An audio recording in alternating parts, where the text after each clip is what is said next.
Now, speaking of the consequences of all of this, I think things could get a lot worse. So it's not just that protesters descended on DHS Secretary Nielsen's home. It turns out they are also threatening DHS employees' children. DHS employees have been warned that there have been credible threats made against both them and their children in a system-wide email that also went out this weekend from the department's deputy secretary, according to Emily Zanotti over at the Daily Wire, which also included a list of emergency services and security protocols along with information on how to access the department's security force. Quote, this assessment is based on specific and credible threats that have been levied against certain DHS employees and a sharp increase in the overall number of general threats against DHS employees, although the veracity of each threat varies. In addition, over the last few days, thousands of employees have had their personally identifiable information publicly released on social media. So, is this the fault of Democrats who are ratcheting up the rhetoric? Now, I'm not comfortable with saying that Democrats who are ratcheting up rhetoric are responsible for threats of violence or for violence itself. Unless you are overtly calling for violence, as Maxine Waters appears to be doing, then I'm not going to blame you for violence that takes place. However, is there any question that the social fabric of the country is decaying in real time? We're watching people tear it and set it on fire for political benefit? No question about that. And is it also true that as the tenor of public debate grows and grows, as the fiery rhetoric grows and grows, that there are unbalanced people who are going to do unbalanced things?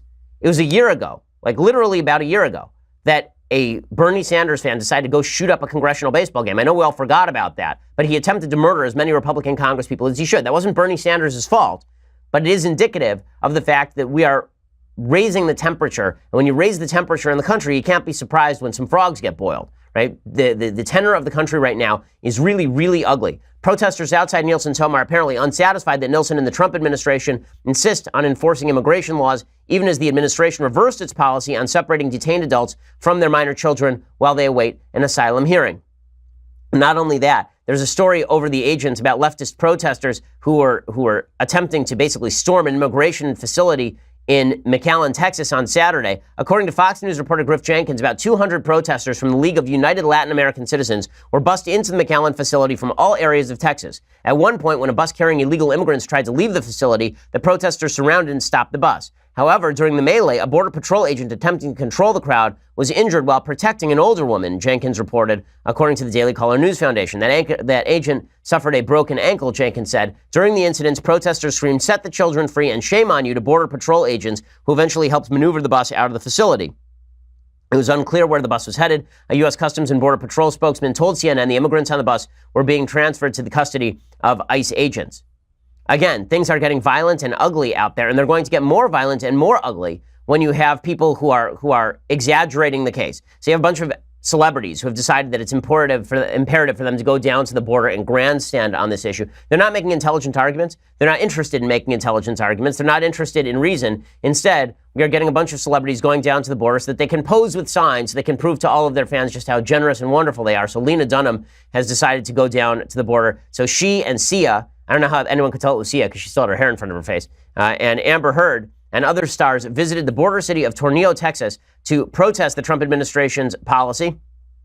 So in this picture, you can see, it's kind of hard to see them because they're wearing hats, but you can see Amber Heard, I believe, is on the upper left there. You can see Constance Wu.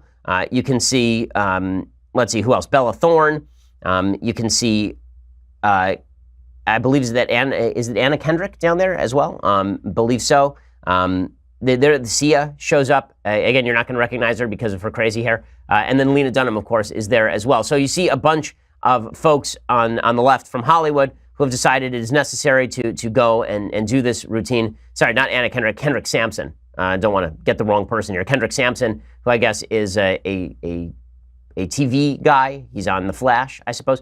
So a bunch of kind of quasi-celebs go down to the border to make a big deal out of all this. All this is going to do is generate opposition on the other side. That a similar Mira Sorvino came out and suggested this is just like pre-Nazi Germany. Again, it's not like Nazi Germany to storm restaurants and try and destroy people's private lives. It is like Nazi Germany to enforce immigration law, apparently.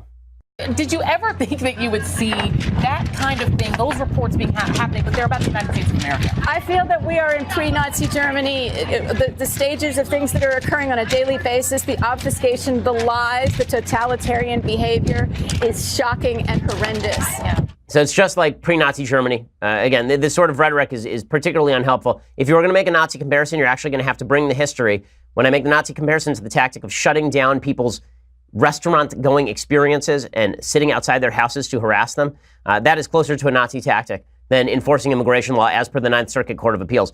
Okay, and in just a second, I want to explain why this is all so dumb. I also want to talk a little bit about the moral rule that we should apply in our society, because I think that the moral rule that we apply in our society is not exactly the right one with regard to how we treat others. Okay, so Jay Johnson, here's the part that's unbelievably stupid. So none of this was the reaction in 2014 because Obama was president. So all of these Democrats who are very upset, all these leftists who are very upset, saying this is pre-Nazi Germany, while many leftists are using Nazi-esque tactics to shut down people's dinner and stand outside their house and threaten their kids. Jay Johnson, who's the Department of Homeland Security Secretary under Obama, right? He says, listen, of course we detain kids, right? This is what we were doing. What do you think we were doing the whole time? He says this to Chris Wallace on Fox News Sunday. Without a doubt, the images and the reality from 2014, just like 2018, are not pretty. And so we expanded family detention. We had then 34,000 beds for family detention, only 95 of 34,000 equipped to deal with families. So we expanded it. I freely admit it was controversial. We believed it was necessary at the time. Oh, weird. Had nothing happened because of that. So people say, yeah, there was media coverage. There was media coverage of it at the time. Was it blanket like this? Were there comparisons to the Japanese internment camps in Nazi Germany? Did you have celebrities jetting down to the border other than Glenn Beck to hand out actual soccer balls to some of the kids who were being detained? And then he was being ripped right and left for doing that? Only Jay Johnson gets away with this because, of course, Jay Johnson was a member of the grand and glorious Obama administration. All of this brings about a question, and that is, what is the moral rule we ought to apply in our society? So a lot of people are big fans of the Golden Rule. The Golden Rule, of course, is stated in the New Testament. They do unto others as you would have them do unto you, which is sort of a variation on the Old Testament rule, love thy neighbor as thyself. So do unto others as they would have them do unto you. There's another rule that's suggested by the Talmud, and I would suggest that this is a superior moral rule, at least when it comes to building social fabric. And that moral rule comes courtesy of the elder Hillel. So there's a famous rabbi whose name was Hillel, and there's a famous story in the Talmud, and it goes something like this. There's a guy who came to a famous rabbi named Shammai, and he said, I want you to teach me the entire Torah while I stand here on one foot, right? He's trying to mock Shammai. And Shammai threw him out and got angry at him, and then he went to Hillel, who was famous for being a lot more tolerant. He went to Hillel, and he said, I want you to teach me the entire Torah, meaning the entire Old Testament philosophy, while I stand here on one foot. And Hillel said back to him, that which is hateful to you, do not unto others. The rest of it is commentary. Now go and learn. Right? So he said that's the theme. Now, there's a difference between those two rules. Do unto others as that you would have them do unto you is not quite the same rule, the golden rule, as what's called the silver rule, which is that which is hateful to you, do not do unto others. Okay, I believe the silver rule is a better rule for governing our relations in public society than do unto others as you would have them do unto you. The reason I think that it's a superior rule is because do unto others as you would have them do unto you makes your standard of personal behavior the standard for everyone else. So what you could say, you could see a situation in which you say, listen, if I were a Nazi, I hope that people would come to my restaurant and shut me down. If I were working for Trump, I hope that people would come to my restaurant and shut me down. If I were pushing this immigration policy, I think that people totally should threaten my kids, right? Because and I'll do unto others as I would have them do unto me. If I were a bad person like that, then I'd be fine with that, right? But the counter rule, that which is hateful to you, do not do unto others, is not quite the same thing. That is, it doesn't matter your moral status or how you perceive yourself to be a more moral person, a better person.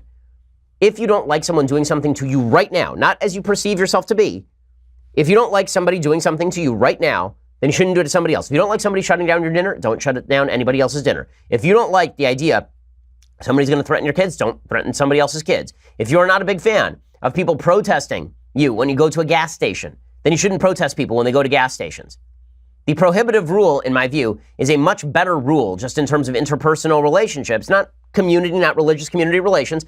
I would say the do unto others as you would have them do unto you rule is very good for communal relations in a religiously like-minded community. So in my Jewish community, for example, do unto others as you would have them do unto you is a fine rule because I would have people give me charity, so I should give them charity. Or I would have people be kind to my kids, so I'd be kind to their kids. But that's because we have a general same view of the world. If I don't have the general same view of the world as you, then my inclination to use the golden rule would be, well, if I were as nasty as you, I hope somebody would do that to you. But the silver rule says, doesn't matter how nasty I think you are. I don't want somebody doing that to me. They don't get to do that to you. Right? That's the silver rule. So I'd say the silver rule in social relations is actually superior to the golden rule, and this is why. Now, with all of that said, President Trump responds not by calling us to the better angels of our nature, but by being fully Trump. I mean, dude is just unstoppable. So President Trump decides that he is going to tweet out, this is 14, he decides that he's going to tweet out about the Red Hen situation regarding Sarah Huckabee Sanders. Quote, "The Red Hen restaurant should focus more on cleaning its filthy canopies, doors, and windows. Badly needs a paint job, rather than refusing to serve a fine person like Sarah Huckabee Sanders. I always had a rule. If a restaurant is dirty on the outside, it is dirty on the inside." So, yep, and just like Lincoln would have done, ripping into the paint job over at the Red Hen restaurant, because obviously he's never eaten there. He doesn't know anything about the Red Hen, but he knows that it looks dirty in the pictures. And if it looks dirty on the outside, it's dirty on the inside. I love that. I wish he had the same philosophy about porn stars. But it's just spectacular stuff from President Trump right there, going after the Red Hen restaurant. Now, is that contributing to a great discourse, a great public discourse? No, of course it's not contributing to a great public discourse. And this is part of the problem.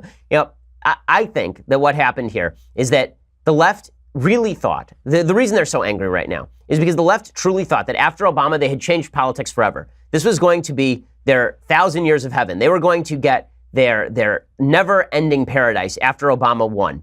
And he had changed the face of politics, right? We were never going to get a Republican president again, let alone a Republican president and Republican Congress, let alone a Republican president, Republican Congress, and 30-plus state legislatures and governors who are Republican. Everything had changed because of Obama.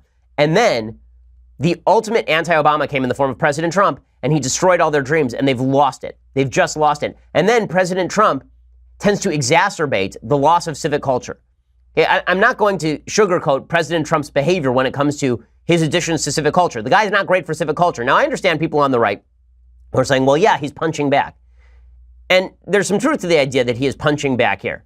But is this the way that civic culture gets better? Does civic culture get better because the President of the United States is tweeting about the canopies over at the Red Hen? Is that what heals the country? No, of course not. So maybe you think the country is beyond repair. Maybe you think the country is beyond healing, and all we can do at this point is just punch each other in the face as hard as we can. I don't think it is. I think that there is a civic engagement that needs to happen here, but it's not going to be led by the leadership on either side, apparently.